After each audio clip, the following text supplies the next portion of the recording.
Hello everyone. तो आज की इस वीडियो में हम GCET 2025 के लिए इंग्लिश ग्रामर के क्वेश्चन सॉल्व करेंगे। तो GCET 2025 में सबसे पहले कौन कौन से सब्जेक्ट से क्वेश्चन आएंगे? English, nursing aptitude, physics, chemistry, biology. Number of questions क्या रहेंगे? 20 फ्रॉम ईच सब्जेक्ट। तो इस वीडियो में हम 20 इंग्लिश के क्वेश्चन सॉल्व करेंगे, इंग्लिश ग्रामर की। तो सबसे पहले ये कुछ टॉपिक्स हैं, अगर आप लोगों को आते हैं तो बहुत अच्छी बात है, वैसे बेसिक्स ही पूछे जाएंगे और ये वो ग्रामर पोर्शन है जो अभी 12 तक हमने स्टडी किया था। तो सबसे पहला टॉपिक है हमारा सिनोनिम्स। सिनोनिम्स होते हैं सिमिलर वर्ड्स वाले। तो कोई भी वर्ड मीनिंग दे देंगे और तुम्हें बोलेंगे कि इस वर्ड का सिनोनिम क्या होगा। 4 ऑप्शन में से तुम्हें एक ऑप्शन टिक करना होगा। सेकंड टॉपिक है एंटोनिम्स। तो कोई भी वर्ड देंगे और उसका ऑपोजिट वर्ड पूछ लेंगे। थर्ड टॉपिक है टेंसेस। तो टेंसेस हमारे पास 3 टाइप्स के होते हैं, देन उसके फर्दर 4 सब टाइप होते हैं। अब देखो प्रेपोजिशन, तो उसमें तुम्हें एक पूरा सेंटेंस बना के देंगे, फिर बीच में स्पेस छोड़ देंगे, फिर सेंटेंस दे देंगे, फिर उसमें पूछ लेंगे कि इसमें कौन सा प्रेपोजिशन आएगा। अब स्पॉटिंग एरर, तो इसमें कोई सेंटेंस देंगे और उसमें से तुम्हें एक एरर स्पॉट करना होगा। अब है स्पेलिंग, तो स्पेलिंग में भी इनकरेक्ट स्पेलिंग दे देंगे, फिर उसमें 4 ऑप्शंस में से एक करेक्ट स्पेलिंग टिक करना होगा तुम्हें।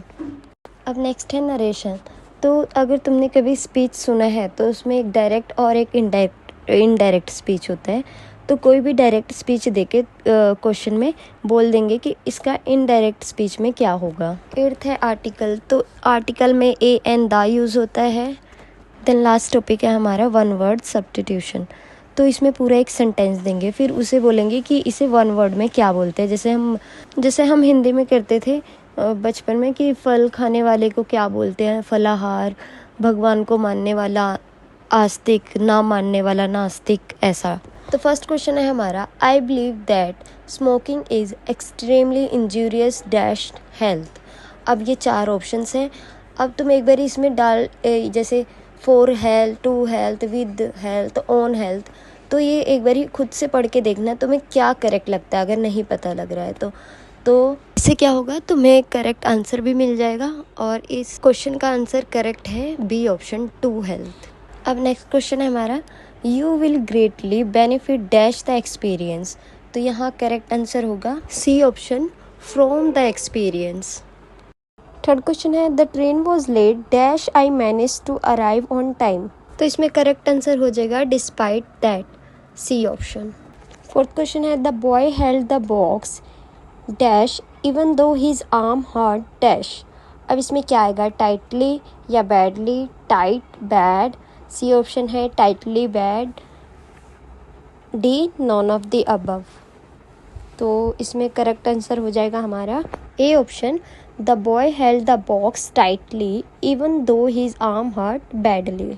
नेक्स्ट क्वेश्चन है, dash as fast as she could she manage to arrive on time. तो इसमें क्या होगा answer, being driving, having driving, driving या ड्राइवन। तो इसमें आंसर होगा हमारा driving, C option, driving as fast as she could she manage to arrive on time.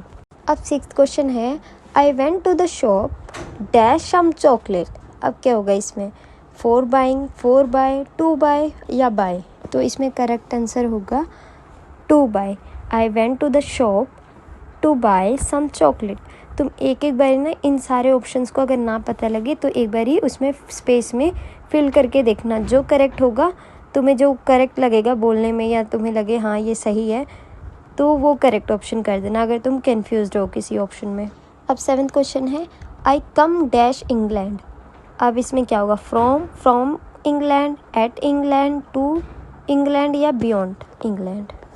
अब देखो इसमें फ्रॉम और टू में तुम्हें कन्फ्यूज़न हो सकती है कि फ्रॉम इंग्लैंड भी हो सकता है, टू इंग्लैंड भी हो सकता है, बट इस क्वेश्चन में बोल रहा है कि मैं इंग्लैंड से आया हूँ। तो इसमें करेक्ट आंसर होगा हमारा A option, from England, I come from England. अब 8th क्वेश्चन है, I dash a headache and I dash a bit nauseous. अब इसमें क्या होगा, I have a headache and I am a bit nauseous. तो answer होगा हमारा A option. अब देखो 9th क्वेश्चन है, how dash you today mister Ramlal. तो इसमें क्या होगा, हाउ एम यू, या हाउ इज़ यू या how are you mister Ramlal. तो यू के साथ हमारा क्या यूज़ होता है, आर। तो यहाँ हमारा आंसर होगा C option, how are you today mister Ramlal. अब नेक्स्ट क्वेश्चन है, dash any other symptoms, are you have, does you have या डू यू हैव, इसमें से क्या यूज़ होगा। तो इसमें आंसर होगा हमारा do you have any other symptoms, तो होगा हमारा answer C option. Next question है, माई अंकल सन और डॉटर इज़ माई। तो आपके अंकल के बच्चे आपके क्या लगेंगे, तो इसमें आंसर होगा कज़न्स। अब नेक्स्ट क्वेश्चन है, dash does the patient live, when does the patient live, where does the patient live, what does the patient live या why does the patient live. तो इसमें करेक्ट आंसर क्या होगा। तो इसमें करेक्ट आंसर हो जाएगा हमारा B option, where does the patient live. Now 13 question is, a good nurse should be caring and impolite to patients. अब ये ट्रू है या फॉल्स है।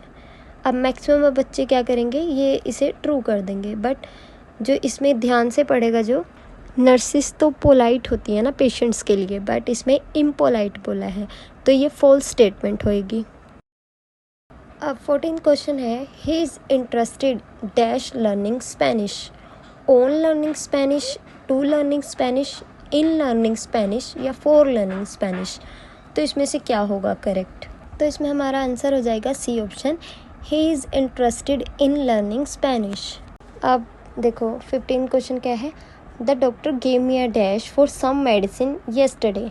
अब डॉक्टर क्या देगा, नोट देगा, रिसिप्ट देगा, रेसिपी देगा या प्रिस्क्रिप्शन देगा। तो इसमें करेक्ट आंसर क्या होगा, the doctor gave me a prescription for some medicine yesterday. अब नेक्स्ट क्वेश्चन है, which word from the following sentence is a noun. इनमें से कौन सा वर्ड जो है नाउन है। अब नाउन होता क्या है, तो noun is a name of person, place और थिंग, है ना। अब स्टेटमेंट क्या दिया है, the medical examiner was called to perform a postmortem examination. A option है मेडिकल, बी है वॉज, सी ऑप्शन है परफॉर्म। तो परफॉर्म जो तुम कर रहे हो, और ये क्या हो जाएगा हमारा वर्ब, और हमें नाउन बताना है, तो हमारा आंसर होगा डी ऑप्शन, एग्जामिनेशन। अब नेक्स्ट क्वेश्चन है, his office is on the second dash of the building, floor of the building, level of the building, ground of the building या स्टेज ऑफ द बिल्डिंग। तो हमारा answer होगा floor of the building, A option.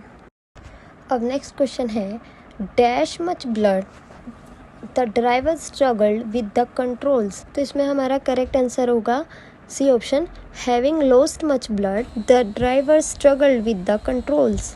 अब 19th question है, select the most appropriate antonym of the given word. Given word क्या है हमारे पास, modest. अब मोडेस्ट का मतलब क्या होता है, सबसे पहले हमें ये पता होना चाहिए। मोडेस्ट का मतलब होता है कि तुम्हारे अंदर बहुत अच्छी क्वालिटी है, बट आप उसे शो ऑफ नहीं करते, not talking too much about your own abilities, ठीक है। तो हमारा आंसर होगा इसका कंसेटेड। मोडेस्ट वर्ड का जो है ऑपोजिट क्या होगा, कंसेटेड। कंसेटेड वो होते हैं जो बहुत ही घमंडी होते हैं, क्योंकि इन्हें लगता है ये बेस्ट है हर एक चीज़ में। हमारा लास्ट क्वेश्चन है, Catherine gave a masterly performance in the Taming of the Shrew. Synonym of the word masterly. तो इसमें हमें सिनोनिम बताना है, वर्ड हमें दिया है मास्टरली, तो हमें सिनोनिम ही बताना है मास्टरली को। तो हमारा आंसर हो जाएगा ब्रिलियंट, ऑप्शन नंबर बी। तो हमारे 20 इंग्लिश के क्वेश्चन पूरे हुए। अब बाकी तुम जितना प्रैक्टिस खुद से कर सकते हो उतना कर लेना, और तुम्हें अगर वीडियो थोड़ी भी अच्छी लगे तो प्लीज़ लाइक कर देना अगर हेल्पफुल लगती है मेरी वीडियोस तुम्हें, क्योंकि आप लोगों के लाइक और कमेंट से ही मुझे मोटिवेशन मिलती है कि मैं और अच्छी वीडियोस बनाऊं। And thank you for watching. अब हम मिलेंगे हमारे नेक्स्ट वीडियो में, तब तक के लिए ऑल द वेरी बेस्ट।